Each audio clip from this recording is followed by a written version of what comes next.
GPA, pour gestation pour autrui, est une pratique illégale en France, qui consiste en avoir recours à une mère dite mère porteuse, qui va porter l'enfant d'un autre couple qui ne peut pas concevoir et dont la mère ne peut pas, dont la femme du couple ne peut pas porter un enfant en son sein.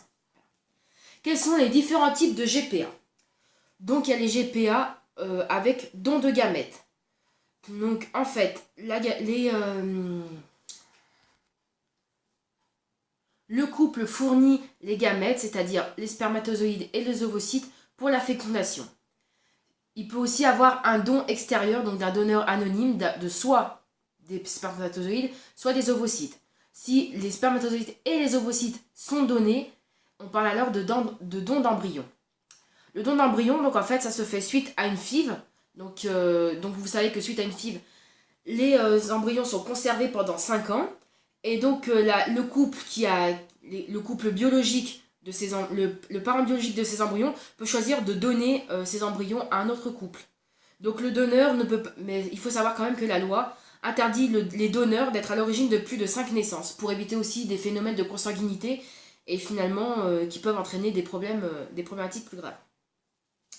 Quelles sont les questions d'éthique liées à la GPA? Donc tout d'abord, il y a les questions d'éthique à qui réserver la GPA? Serait-ce uniquement exclusif comme la PMA, donc limité à des couples mariés hétérosexuels?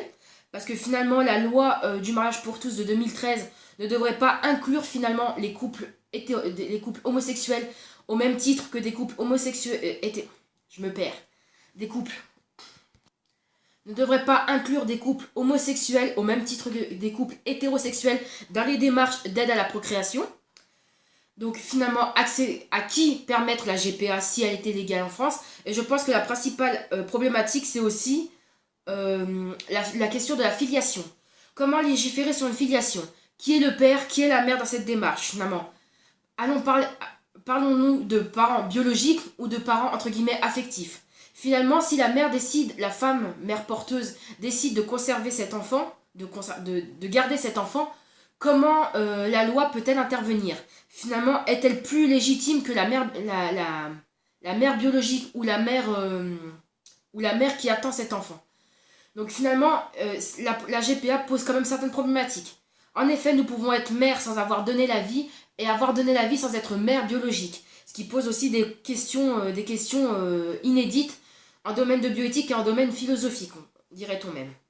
Donc la question de légiférer sur la filiation.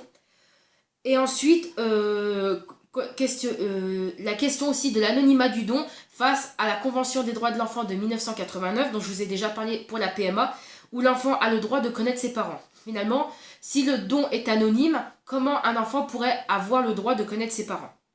Voilà. Après, il y a toutes les questions donc concernant la filiation, il y a quand même eu en Cour de cassation en 2015 une acceptation de la transcription en droit français d'un acte de naissance d'un enfant né par GPA à l'étranger, donc qui a pu être reconnu comme enfant légitime, comme enfant adopté entre guillemets en France. Donc c'est inédit. Je vous invite quand même à vous renseigner sur le sujet si jamais vous voulez accroître vos connaissances et votre culture générale.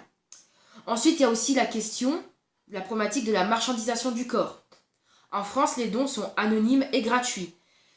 Dans certains pays, je pense aux États-Unis notamment, où vous pouvez sélectionner vos gamètes sur catalogue, il y a quand même cette problématique, et surtout où les gamètes sont vendus, il n'y a pas de donneurs, mais il y a des vendeurs de gamètes. Finalement, ça pose la question des limites de son corps. Son corps nous appartient-il? Et s'il voilà.